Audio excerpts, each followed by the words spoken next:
दोस्तों नमस्कार, मेरा नाम प्रशांत है और आप देखना शुरू कर चुके हैं आपका अपना खुद का चैनल खुद रंग। चंद्रशेखर आज़ाद के बारे में हर किसी व्यक्ति की अपनी अलग राय है।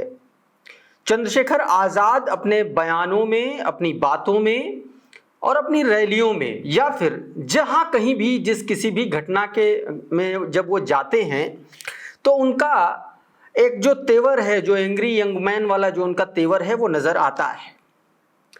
लेकिन आखिर ऐसा क्या हो जाता है जब भारतीय जनता पार्टी के नेताओं से चंद्रशेखर आज़ाद मिलते हैं तो एकदम काखा गाघा पढ़ने लगते हैं।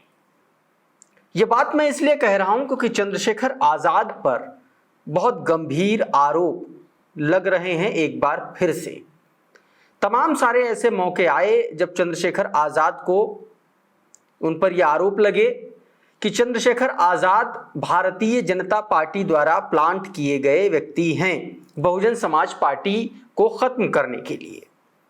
बहुजन समाज पार्टी के तमाम कार्यकर्ता, तमाम पदाधिकारी भी इस बात का जिक्र करते हैं। चंद्रशेखर आज़ाद बहुजन समाज पार्टी के तमाम नेताओं को अपनी पार्टी में शामिल भी करा चुके हैं।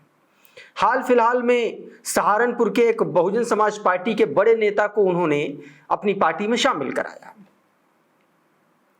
तो सवाल यह उठता कि क्या चंद्रशेखर आज़ाद बहुजन समाज पार्टी को उनकी राह में रोड़ा बनने के लिए पूरी तरीके से भारतीय जनता पार्टी द्वारा प्लांट किए गए हैं क्या? और यह सवाल इसलिए उठ रहा है क्योंकि एक वीडियो आया है सामने। आपकी स्क्रीन पर एक वीडियो है। इस वीडियो में चंद्रशेखर आज़ाद नजर आ रहे हैं। चंद्रशेखर आज़ाद जिनके गले लगे हुए हैं उनका नाम है गिरिराज सिंह। गिरिराज सिंह भारतीय जनता पार्टी के वो नेता हैं जो हिंदू मुस्लिम ध्रुवीकरण के लिए जाने जाते हैं। चंद्रशेखर आज़ाद मुसलमानों के हिमायती बनते हैं, लेकिन गिरिराज सिंह मुसलमानों को फूटी आंख नहीं देखना चाहते। हर समय ऐसा कोई वक्त नहीं होता, ऐसा कोई हिंदू मुस्लिम का मुद्दा नहीं होता जिस पर गिरिराज सिंह मुसलमानों के खिलाफ जहर नहीं उगलते हों। लेकिन चंद्रशेखर आज़ाद उन्हीं के गले पड़े हुए दिख रहे हैं, गले मिल रहे हैं। और चंद्रशेखर आज़ाद को गिरिराज सिंह हनुमान बता रहे हैं, कह रहे हैं असली हनुमान जो है वो चंद्रशेखर आज़ाद हैं। चंद्रशेखर आज़ाद गिरिराज सिंह के गले लगे हुए हंस रहे हैं। साथ में गिरिराज सिंह जो कह रहे हैं वो एक बार आप लोगों को भी इस वीडियो में सुनना चाहिए, उसके बाद आगे की बात करते हैं।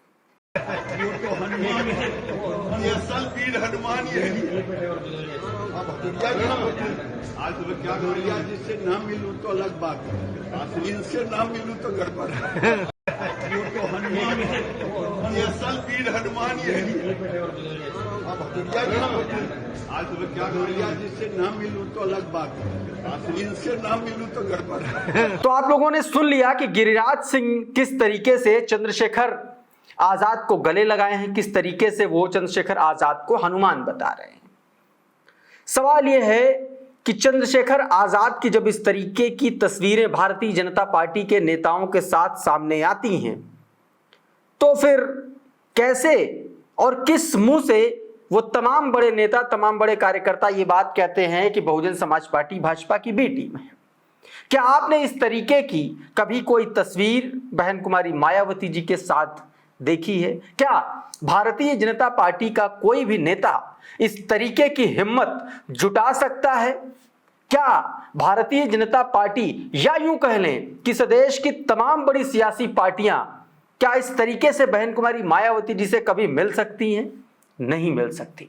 लेकिन चंद्रशेखर आज़ाद को एक तरीके से ऐसा इस वीडियो में दिखलाई पड़ रहा है कि चंद्रशेखर आज़ाद भारतीय जनता पार्टी के एक पपेट हो। और ये बात मैं नहीं कह रहा हूं, ये बात आप में से तमाम बहुजन समाज पार्टी के साथी अक्सर कहते रहते हैं, कमेंट बॉक्स में लिखते रहते हैं। तो ये वीडियो चंद्रशेखर आज़ाद का सामने आया है। दूसरी खबर दोस्तों बहुजन समाज पार्टी से जुड़ी एक और है।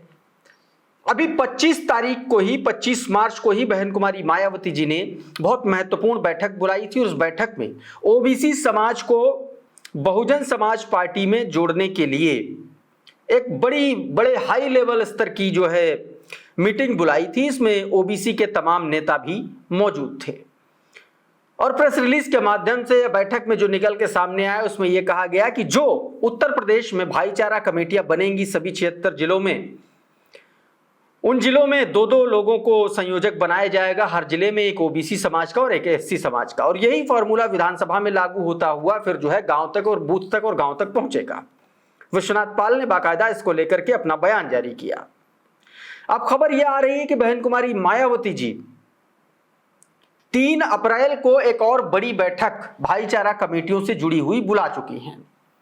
यह बैठक उत्तर प्रदेश की राजधानी लखनऊ में होगी और यह बैठक इसलिए बहुत अहम मानी जा रही, बहुत महत्वपूर्ण मानी जा रही है क्योंकि 25 मार्च की बैठक के बाद इस बैठक में उस काम का रिव्यू किया जाएगा जो काम बहन कुमारी मायावती जी ने तमाम पदाधिकारियों को सौंपा था। मसलन एक चर्चा इस बात की है कि बहन कुमारी मायावती जी ने इस बैठक में पदाधिकारियों से तमाम सारे उन नेताओं की लिस्ट बनाने के लिए कहा था जो बहुजन समाज पार्टी में संभावित ऐसे नेता हैं जिनकी वापसी कराई जा सकती है, और खास तौर पर जो ओबीसी समाज से जुड़े हुए हैं। ऐसे में उन नेताओं की लिस्ट आना, बहुजन समाज पार्टी में तमाम बड़े नेताओं का शामिल होना, यह दर्शाता है कि बहन कुमारी मायावती जी एक बार फिर से मान्यवर साहब कांशीराम जी वाले फॉर्मूले पर आगे बढ़ने के लिए पूरी तरीके से तैयार हो चुकी हैं। उन्होंने अपना मन पूरी तरीके से बना लिया है। दूसरी तरफ कुछ तस्वीरें और सामने आई, ना सिर्फ उत्तर प्रदेश बल्कि महाराष्ट्र में भी बहन कुमारी मायावती जी लगातार सक्रिय हैं। महाराष्ट्र के बहुजन समाज पार्टी के प्रदेश अध्यक्ष सुनील डोंगरे का एक पोस्ट सामने आया है। उस पोस्ट में बहन कुमारी मायावती जी से मुलाकात करते हुए सुनील डोंगरे और महाराष्ट्र की बहुजन समाज पार्टी के तमाम बड़े नेता और पदाधिकारी मौजूद थे। इस मुलाकात के बारे में सुनील डोंगरे ने बाकायदा अपने ऑफिशियल ट्विटर हैंडल से ट्वीट भी किया, जिसमें उन्होंने लिखा कि आज बहुजन समाज पार्टी की राष्ट्रीय अध्यक्ष आदरणीय बहन कुमारी मायावती जी के साथ महाराष्ट्र प्रदेश कमेटी के पदाधिकारियों की बैठक हुई। इस समय बहन जी ने इस बैठक में महत्वपूर्ण दिशा निर्देश दिए और मार्गदर्शन किया। यानी कि एक तरफ बहन कुमारी मायावती जी उत्तर प्रदेश में भाईचारा कमेटियों के गठन का आदेश करती है, दूसरी तरफ महाराष्ट्र के पदाधिकारियों को बुला करके उनके साथ बैठक करती है, उनको दिशा निर्देश देती हैं। महाराष्ट्र की अगर जब हम बात करते हैं तो महाराष्ट्र में आप सभी को पता है कि इस वक्त औरंगजेब को लेकर के एक अलग तरीके का बवाल खड़ा हुआ है। बीते दिनों नागपुर में बाकायदा दंगे की कोशिश की गई थी, दंगे तक हो गए थे, तमाम सारे पुलिस अधिकारी उसमें घायल हुए थे, तमाम सारी गाड़ियों को तोड़ फोड़ दिया गया था। ऐसे में बहुजन समाज पार्टी का जो स्टैंड है खास तौर पर मुसलमानों को लेकर के, उसको लेकर के भी बहुजन समाज पार्टी की इस बैठक में चर्चा हुई, ऐसा सोर्सेस बता रहे हैं। तीसरी जो सबसे अहम महत्वपूर्ण जो खबर है दोस्तों वो ये है कि बहुजन समाज पार्टी भाईचारा कमेटी जो 3 अप्रैल को बैठक बहन कुमारी मायावती जी बुला रही है उसमें कई बड़े चेहरे शामिल हो सकते हैं, ऐसा भी कहा जा रहा है। तो कुल मिलाकर के चंद्रशेखर आजाद से लेकर के और अपनी रणनीतिक सूझबूझ तक में बहन कुमारी मायावती जी लगातार सक्रियता वो अपनी दिखा रही हैं। लेकिन सबसे बड़ा सवाल, सबसे बड़ा जो क्वेश्चन है वो यही है कि क्या बहुजन समाज पार्टी अपने इस प्लान ऑफ एक्शन को जमीन पर लागू करवा पाएगी या नहीं करवा पाएगी, और 3 तारीख की जो 3 अप्रैल की बैठक है वो बहुत महत्वपूर्ण होगी दोस्तों। बहरहाल अभी के इस वीडियो में इतना ही। हमारा ये वीडियो आपको कैसा लगा हमें कमेंट बॉक्स में जरूर बताइए। ये वीडियो अगर आपको अच्छा लगा तो इसको लाइक कर दीजिए, इसको शेयर कर दीजिए, और चैनल पर नए आए हैं तो चैनल को सब्सक्राइब कर लीजिए, बेल आइकन जरूर दबा दीजिए ताकि इसी तरीके के तमाम वीडियोस आपको सबसे पहले मिलते रहें साथियों। बहुत बहुत शुक्रिया, बहुत बहुत धन्यवाद। आप जुड़े रहिए आपके अपने खुद के चैनल खुद रंग के साथ। नमस्कार।